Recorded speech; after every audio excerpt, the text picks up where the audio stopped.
When I searched online, I found a great deal of interesting facts and information about the Philippine Church, celebrating its 500 years of Christianity. Yes, other than online searches, one can learn more about the vibrant Philippine Church and its faith journey. Hi, I'm JD Maher. Welcome to Shalom World's 500 YOC program in partnership with the Catholic Bishops' Conference of the Philippines. In this series, we dive deep into 500 years of Christianity, its roots, journey, and fruits in the world's third largest Catholic country, the Philippines.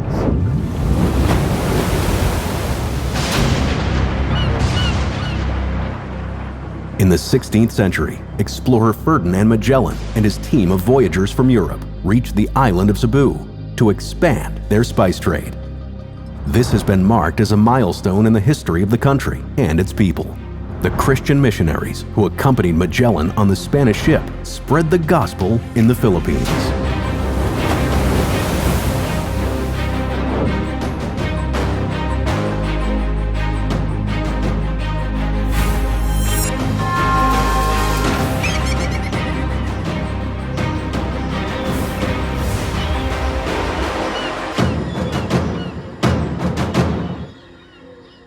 Go proclaim the word of God to the world. Baptize them in the name of the Father and of the Son and of the Holy Spirit.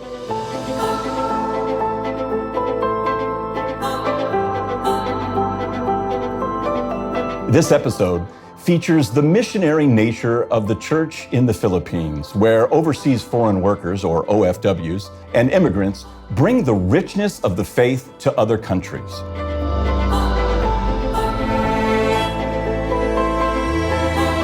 It touches on the faith ingrained in the lives of the Filipinos and how it has strengthened the church worldwide. We will look into the mission activities, outreaches, and what the church in the Philippines has given to the world. Our special guests are Reverend Msgr Esteban Bong Lo. Reverend Msgr Esteban Lo is the National Director of the Pontifical Mission Societies in the Philippines. Msgr Lo was a former Dean of Seminarians and Rector of the Lorenzo Mission Institute. He was ordained a priest on October 16, 1991. Msgr Lo grew up in a home with two altars, one for his Catholic mother and another for his Chinese Taoist Buddhist father. His father allowed him and his 12 siblings to be baptized as Roman Catholics. Inter-religious dialogue was a reality early on in his life based on mutual respect, appreciation, and enrichment. Also joining us, Dr. Bernardo Villegas. Dr. Bernardo Villegas is a Filipino economist and writer best known for being one of the framers of the 1987 Philippine Constitution, for authorizing several widely used Philippine economics textbooks, and for his role in the founding of two influential Philippine business organizations, the Center for Research and Communication and the Makati Business Club. He is also known for advising Philippine presidents since the Fifth Philippine Republic came into power in 1986, and as a professor and vice president at the University of Asia and the Pacific. Dr. Villegas earned his doctorate in economics at Harvard University. Welcome to both of you. I'm going to start off right away with one question for both of you. We'll start with Msgr Lo. We know that the Filipinos are spread out all across the globe. They have strong communities everywhere they go. Their faith that they have acquired from their home country is literally sown in the countries that they go to. And in this way, they too truly, Msgr, become missionaries. What does this observation tell us about the faith and the piety of Filipinos? It is very personal, and so Filipinos are fond of praying privately. But at the same time, it is very communitarian. Filipinos are very much into public worship. This faith, this piety gives us a strong sense of belonging to God, belonging to our families, belonging to the church community. And just because of this, there's already that necessary element of public witnessing. And I guess this is what Filipinos bring anywhere in the world. Dr. Villegas, what would you add to that? Where does this ingrained missionary spirit come from in Filipino population? Filipinos have very strong faith. And at the same time, they also share the human characteristics that the Malay race have. Very friendly, always communicating to others. 10 million overseas Filipinos working practically in every country in the world. Our Filipinos, with their faith, have been influencing the different countries in which they work, so that the Christians there, especially the Catholics, take their faith more seriously. It's amazing how you go to any church in Dubai, in Qatar, not to mention Barcelona, Madrid, you would find, especially on Sundays, Filipino choirs, Filipino lay ministers. They usually are leading in helping the parish priests. And that is definitely what I consider part of divine providence. And Monsignor Lo, that many Filipinos are living in secularized countries. And what do you think is their secret to hold fast to that faith in spite of living in secularized countries? We know that being away from home, especially by force of circumstance, as Dr. Villegas mentioned, adds a burden to one's stay abroad. Not to mention adjusting to the new culture. But that faith gives the Filipino overseas contract workers or overseas foreign workers that continuity, that sense of stability. It gives him an introduction to a Christian community in the area, hopefully, that is available. And even if it's not available there, it keeps him connected with some Christian communities somewhere in that area. Maybe connected through online, and definitely connected through online with the family and the Christian community back home. And this faith is truly clear about God, about Jesus being Emmanuel, about being with us, God with us, through good times and bad times. And it is very interesting to note that we have this Filipino expression, bahala na. In a negative sense, bahala na means come what may.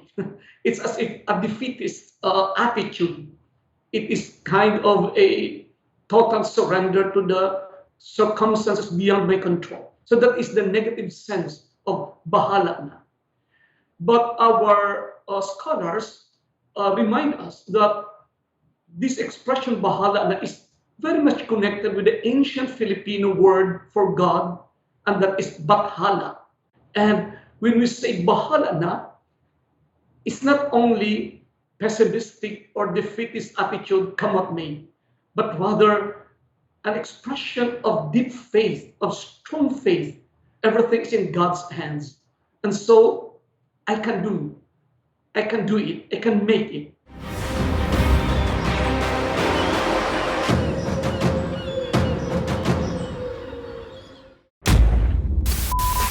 Are you looking for life-changing entertainment? Does what you see on most channels leave you feeling unfulfilled? Well, look no further. Shalom World TV brings the peace and joy of Jesus Christ to you, whether at home or on the go.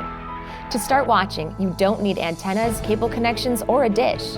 You probably already have what you need if you have a smart TV, such as a Samsung, LG, or Panasonic, or if you have one with an Android, Opera, or Roku TV operating system.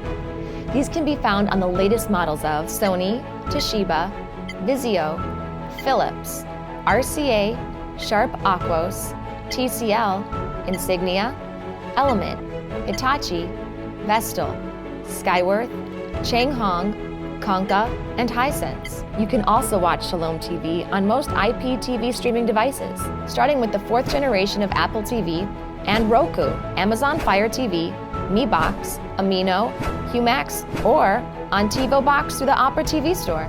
Are you a gamer or virtual reality enthusiast? We've got you covered. Shalom World is on Xbox One, Razer Forge, Nvidia Shield, and HoloLens. To start watching, all you have to do is go to the App Store, download Shalom World, and start being fulfilled by content that brings you into a deeper relationship with Jesus Christ. For more information on how to watch Shalom World on your TVs and devices, visit us at shalomworld.org/connectedtv. Have a smartphone or tablet? Take Shalom with you wherever you go. Again, by downloading Shalom World from the App Store. If you prefer to watch from your Mac or PC, get the Shalom World desktop app. Or you can always watch from our website, shalomworld.org. And guess what? Shalom World is absolutely free on all of these platforms. Yes, free. There are no download charges and no in-store app purchases required, ever. If you're looking for life-changing entertainment, you found it. It's here, waiting for you on your Shalom World.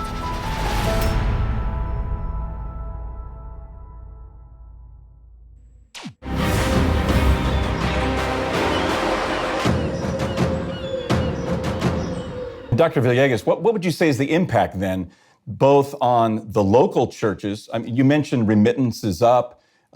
Filipinos continue to send a portion of their income back home. What would you say then is the impact on that specific economic impact and influence in their countries that they live in and the impact back home? Well, first of all, they're very much appreciated by the citizens of their host countries. I'm sure those of us who follow international media remember all the praises heaped by the Queen Elizabeth, by the Prime Minister of the UK, by the Mayor of New York. All over the world, these leaders were saying, without Filipino nurses and caregivers, we wouldn't have survived the pandemic.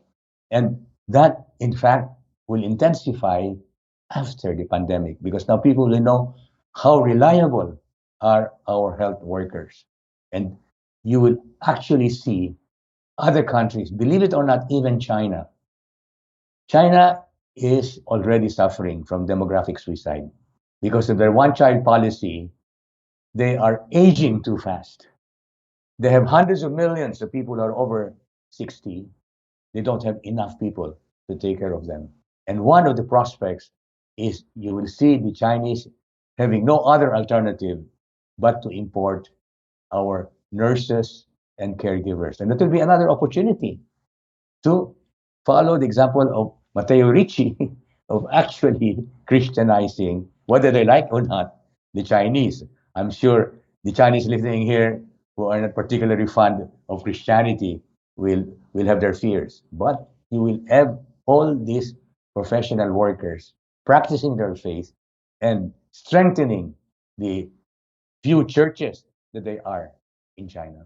Now, Monsignor, you may have a little bias on this question, but what do you think are the specific characteristics that draw Filipinos to missionary work? Dr. Villegas said, God doing something good out of something bad. So we are the most Western among Asians because we have been in the Spanish convent for more than 300 years and in the American Hollywood for 50 years. So we are the most Western among the Asians. And because of that, we can easily adjust. We can easily adjust to different cultures, to new situations, and to learn new languages. Because of that, it helps a lot in the work of mission and in joining different congregations. Another thing, as Filipinos in particular, we have this concern that is called as SIR, S-I-R, SIR, an acronym for Smooth Interpersonal Relationship. We are not really confrontative. We are not really aggressive. We want to maintain the smoothness of the interpersonal relationship. So somehow we are a little more humble, a little more gentle, a little more obedient. I think maybe because of that, they like us. So that is one thing. Another thing is our Filipino Catholic of identity or version or edition is something very pious, something devotional, something that is not really cerebral or intellectual in general, but more of affective. It's more of affective. And so wherever we go, as tourists, as contract workers, as missionaries, we bring our devotions. We bring our affective way of relating with God and others, our affective way of celebrating the faith for that matter. Monsignor Lo, I'll just kind of cover this question in two parts. In what way do you think the church in the Philippines lend its support for promoting missionary vocations? Maybe, first of all, the openness of the bishops and the priests, for that matter, to support parishioners who are willing to go on mission abroad. We are one church and we have one mission. So that openness to foreign mission or to missio agentes is a reality among many bishops, if not all, and among many priests in charge of parishes and school directors for that matter. That's one. Secondly, in the Philippines, we regularly observe the Filipino Mission Sunday, wherein mission is promoted and prayers are offered and special collections are gathered in support of Filipinos going to mission, particularly members of the Mission Society of the Philippines that was established in 1965 by the Bishops' Conference itself. And of course, the Pontifical Mission Society's special days, Holy Childhood Sunday, the third Sunday of January, at the same time, the Feast of the Santo Niño, a very great feast in the Philippines, and then the St. Peter the Apostle Sunday, and then the World Mission Sunday, in the ultimate Sunday of October. Prayers, teachings, preachings, and special collections, all of these are done for the mission. So by sending personnel, prepared personnel, as Dr. Villegas mentioned a while ago, well catechized or well prepared personnel as far as doctrine is concerned. So by providing religious personnel to other churches abroad. And I'm sure, Dr. Villegas, you would have something to add to that, but let me just touch on a few things here. That it's said that the presence of the Filipino community in a nation abroad really brings vibrancy to that community. What would you maybe add on to what Monsignor Lo said and the notion that I'm bringing also, that vibrance, that vitality that to local church communities outside of the Philippines? The apostolate of lay people is mostly a personal apostolate of friendship and confidence. And that's exactly where the Filipino has a tremendous advantage. He makes friends very easily. A single Filipino can have dozens and dozens of people he can really consider as friends. And through those personal relationships, the faith spreads. And I think this is what we have to consider as the reason for Filipinos contributing to the spread of the Christian faith. Because it is not a mass movement. It is one-on-one, person to person. And in fact, they make friends with many non-Catholics.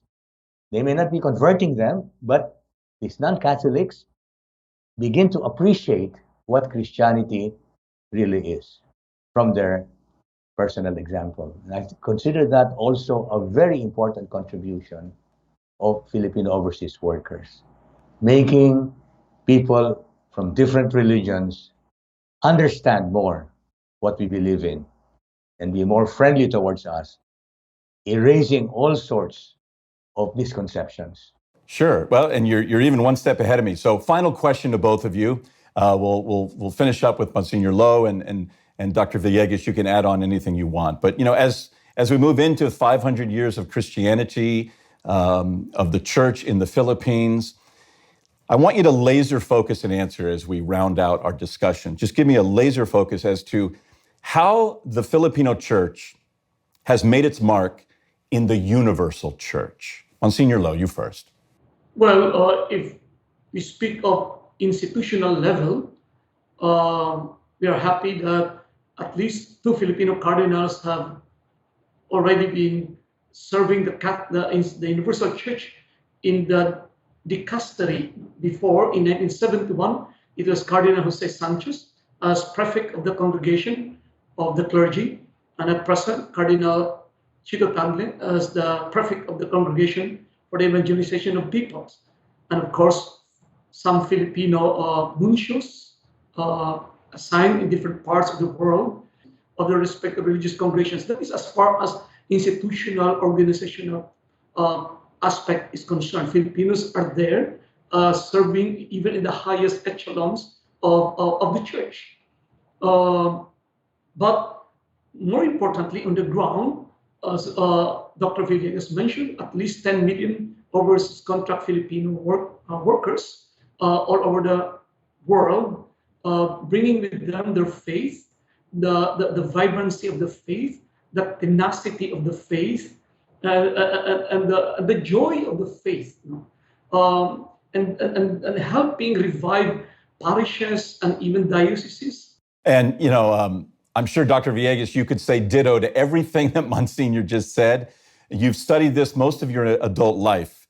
This is your final little push as to the impact, that powerful impact that the Filipinos, the Catholic Christian Filipinos have made on the universal church.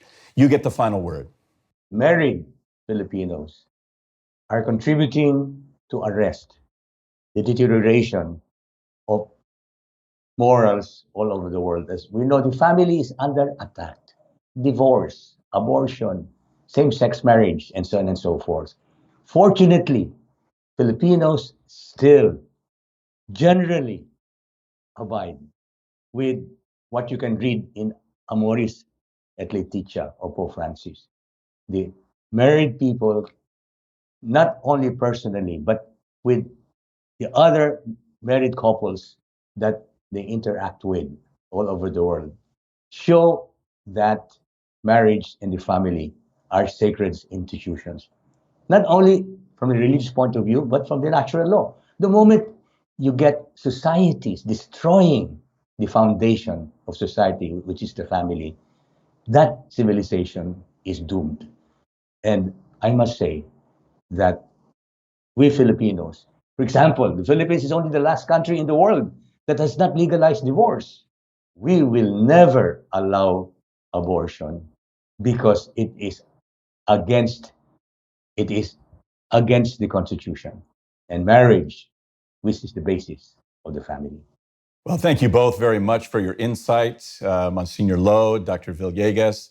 We will certainly keep both of you in our prayers, and we appreciate, we've learned a lot about the missionary nature of the church in the Philippines and how the ingrained faith strengthens the church worldwide.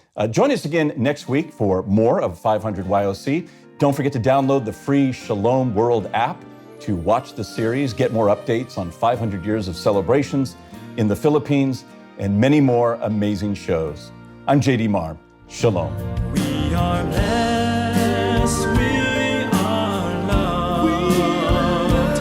We are called. We are sent.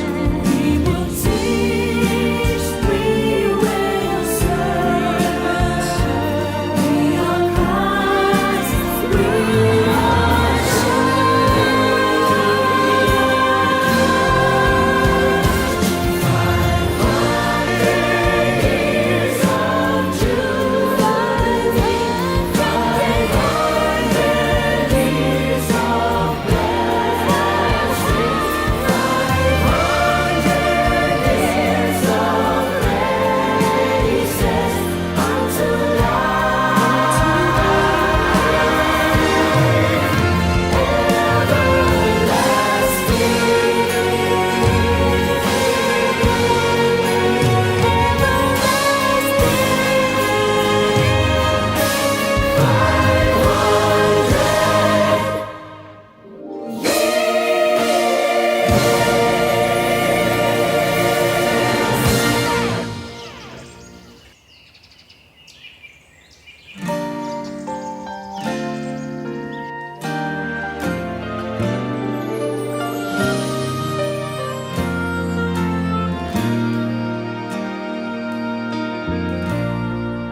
Are you searching for purpose of life?